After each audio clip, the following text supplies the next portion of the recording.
Halo, kita berjumpa lagi.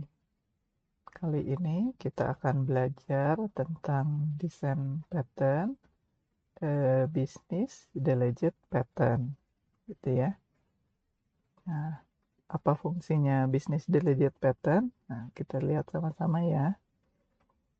Nah, kita coba mengenal dulu apa itu eh, bisnis delegate pattern. Nah, jadi bisnis delegate pattern ini digunakan untuk melakukan decouple gitu ya.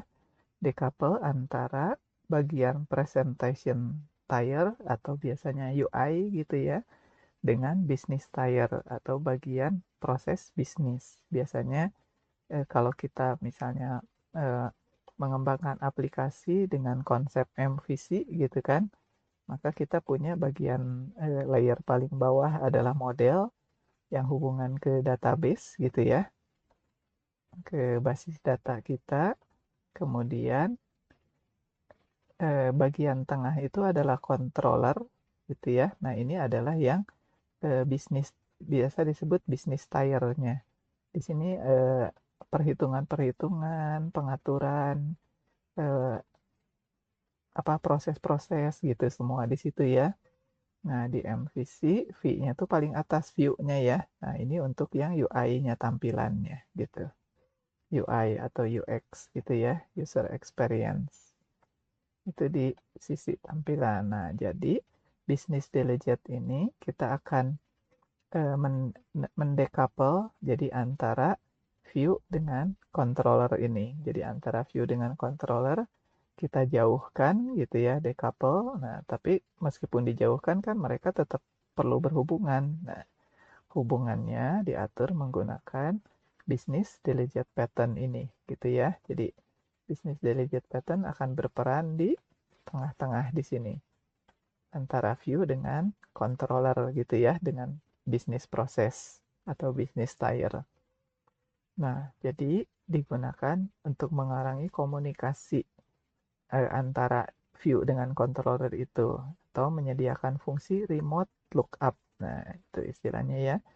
Jadi biasa seperti kita bisa mencari service yang sesuai gitu ya, remote lookup ke kode yang ada di business tier dari presentation tier gitu. Nah, karena si user itu kan dia berinteraksi dengan eh, presentation tier gitu ya, dengan view-nya. Nah, nanti ketika dia klik tombol OK, misalnya mulai melakukan proses atau hal lain gitu kan. Nah, dari sini nanti akan komunikasi ke bagian ke bisnis prosesnya atau ke controllernya di situ. Nah, di sini nanti akan tersedia fungsi yang servisnya tuh biasanya aplikasi itu berbasis service, misalnya dia punya banyak sekali service gitu. Nah, nanti dia akan lihat service mana yang cocok, yang sesuai dengan permintaan yang dibutuhkan ya, yang diminta dari presentation tier. Nah, mencarinya itu di sini dengan menggunakan remote lookup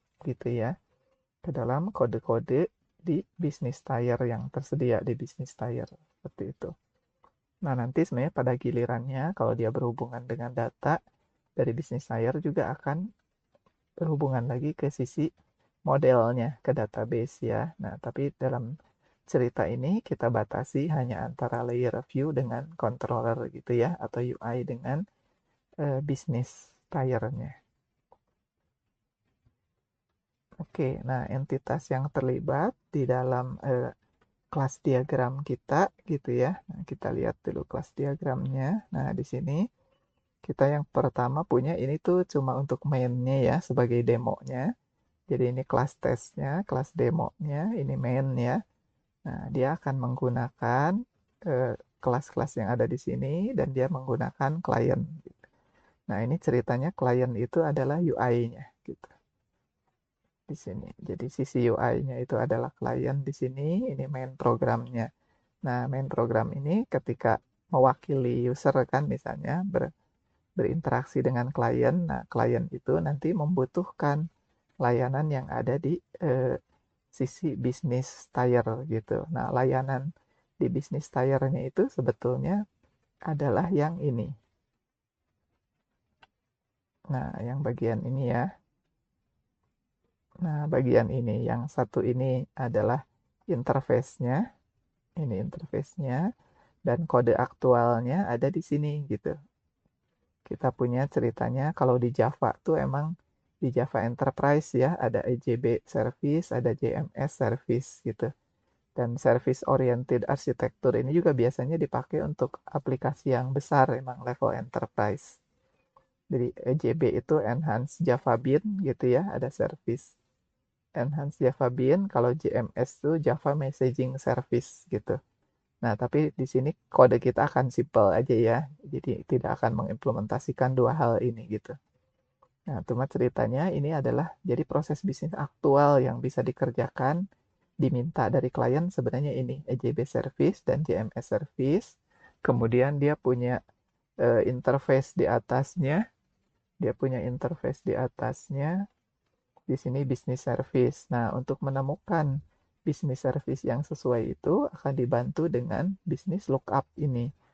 Jadi akan melakukan lookup untuk mencari bisnis service yang sesuai. Nah, kemudian di sini tersedia kliennya itu aksesnya ke sini, ke satu titik gitu ya, satu titik akses. Meskipun di sini servisnya banyak, klien tuh tetap selalu aksesnya hanya ke satu titik ini, yaitu ke bisnis delegate-nya. Bisnis delegate nanti yang menggunakan lookup untuk mencari service yang sesuai. Nah, nanti ketemu service yang sesuainya dan dijalankan tasnya, seperti itu. Itu ya. Nah, ini tadi penjelasannya. Jadi di sisi klien itu adalah presentasi tire-nya. Jadi ini bisa berupa apapun untuk tampilan gitu ya, apakah itu web atau desktop atau konsol misalnya. Kalau di Java misalnya bisa JSP, Java Server Page gitu ya, bisa servlet, bisa UI apapun gitu ya, yang lain-lain HTML, CSS gitu bisa. Nah, kemudian business delegate itu adalah single entry point-nya. Ya, jadi kelas yang akan diakses dari klien ya, dari sisi klien, yaitu sisi UI. Dia akan yang membutuhkan akses ke business service gitu. Tapi dari klien nggak langsung akses ke business service, tapi dia aksesnya ke business delegate. Nah, business delegate itu nanti menggunakan lookup service untuk mencari service di business tier yang sesuai gitu. Nah, jadi ya lookup service ini bertugas mengambil relative business implementation katanya ya. Jadi service mana yang sesuai. Oke, menyediakan business object access ke business delegate. Jadi bisa akses ke bawahnya ya. Nah, yang aktual bisa melakukan proses adalah di sisi business service-nya. Nah, ini adalah konkret kelasnya ya, mengimplement business service. Nah, di contoh kita tadi, di sini ada dua ya, yang menggunakan EJB dan JMS gitu. Nah, inilah yang melakukan kode bisnis implementation logiknya ada di sini gitu ya. Oke, nah jadi seperti itu modelnya.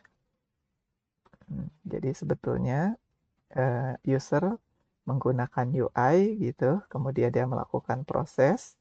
Ketika melakukan proses, karena sisi UI ini dengan sisi back end-nya di sini gitu ya, dengan sisi controllernya itu dipisah gitu. Jadi antara ini dengan ini dipisah. Nah, maka jembatannya ada di sini menggunakan business delegate. Dari klien tuh tidak pernah berhubungan langsung ke JMS service, EJB service, business lookup gitu enggak ya. Dia ke sini business delegate, nah business delegate lah yang mengatur ke sininya. Dia mencari service yang sesuai menggunakan lookup, kemudian nanti baru dapat service yang sesuai dan dilakukan processingnya gitu ya. Oke, nah ini contoh kodenya. Jadi kita punya pertama supaya lebih simple kita mulai dari sisi service-nya dulu ya, dari bottom up nih. Nah, jadi kita punya interface business service, dia mendefinisikan metode do processing. Nah, implementasi dari interface business service ini adalah kita punya EJB service dan JMS service ya, dua-duanya implement dari business service. Nah, dia mengimplementasikan do processing-nya supaya simple sih kita di sini cuma ngeprint tulisan aja gitu ya. Dia menginvoke menjalankan gitu ya EJB service. Yang ini menjalankan JMS service gitu. Karena kalau kode JMS dan EJB-nya dipasang di sini itu terlalu panjang ya, terlalu jadi besar aplikasinya. Kita di sini fokus ke mekanisme dari desain pattern business delegate-nya. Oke, nah kemudian naik ke atas sedikit dari business service tadi, maka ini kita punya kelas business lookup. Fungsinya mencari ya service mana yang sesuai. Nah, jadi di sini get business service, metode yang ada di dalam business lookup ya untuk mencari business service yang sesuai. Nah, di sini pencariannya, identifikasinya pakai service type-nya yang dikirim ke sini. Jadi dia nanti akan cek kalau ternyata service type-nya EJB, maka dia bikin objek yang EJB service gitu. Kemudian di return untuk bisa digunakan, untuk bisa dipanggil, dijalankan oleh si business delegate-nya gitu ya. Kalau ternyata bukan EJB, maka yang dia kembalikan adalah objek dari JMS service gitu. Nah, itu business lookup-nya ya. Nah, naik ke atas lagi, business lookup ini digunakan oleh business delegate. Nah, gitu ya. Business delegate bikin objek dari business lookup, yaitu di sini namanya lookup service. Kemudian business service-nya yang nanti akan diperoleh juga di sini dia bikin referensinya aja business service. Tapi objeknya nggak dia yang buat ya, karena dia nanti terima. Jadi di sini tempat untuk terima business service objek yang diperoleh berdasarkan pencarian dari business lookup gitu ya, dari objek lookup service ini. Oke, nah seperti ini. Ini untuk ngeset service type-nya ya. Berarti masuk ke sini, ini ke sini, dan disimpan di atribut di sini ya, service type-nya. Nanti bisa dipakai lagi dari bagian lain di dalam objek ini berarti. Nah, ketika nanti metode task-nya dipanggil, maka yang dilakukan adalah di sini business delegate ini menggunakan lookup service, panggil metode get business service-nya, jadi dia cari business service yang sesuai dengan service type yang sudah di set gitu ya. Nah, jadi dari sini. Jadi kalau tadi di set misalnya EJB, nah berarti dia akan cari service EJB, maka business service EJB yang akan dikembalikan di sini. Nah, kalau kita sudah dapat business service-nya, maka tinggal dilakukan pekerjaan aktualnya. Nah, jadi pekerjaan aktualnya itu baru terjadi di sini, gitu ya. Ketika dari business service yang dikembalikan, yang cocok, yang sesuai dengan permintaan, baru lakukan do processing, gitu. Nah, kalau tadi service type-nya di sini JMS, berarti nanti dia akan peroleh business service-nya itu yang JMS service. JMS service lakukan do processing gitu. Oke, nah ini di sisi kliennya, klien kan akan menggunakan kelas business delegate kan. Kelas business delegate, ya di sini ditulis business service karena sebenarnya yang nanti dia mencari business service gitu ya, tapi kelasnya business delegate. Nah, ini untuk masukin ininya masukin ke apa ke atributnya. Nah, ini untuk do task-nya untuk mulai nanti dijalankan. Maka dari business service yang diperoleh gitu ya, business service kan yang diperoleh dimasukin ke sini ya oleh klien ini masukin, dia tinggal panggil do task-nya. Do task ini nanti akan memanggil business service dan melakukan task aktualnya gitu ya. Nah, terakhir ini adalah main-nya kita. Jadi dari main-nya dia bikin objek business delegate, kemudian juga bikin objek client-nya. Nah, dari business delegate kita tes pertama kali menggunakan service type-nya EJB gitu dari kliennya, kemudian do task. Nah, maka ini akan dapat dari yang EJB gitu ya. Nah, seperti output-nya yang di sini. Jadi ini output yang pertama yang ini. Jadi dapat EJB service. Kemudian kita set service type-nya menjadi JMS. Kita lakukan lagi dari klien, minta task lagi. Maka dia akan dapat yang output yang kedua, yang ini ya. Maka dia dapat JMS service. Nah, kurang lebih seperti itu. Nah, terima kasih teman-teman semuanya.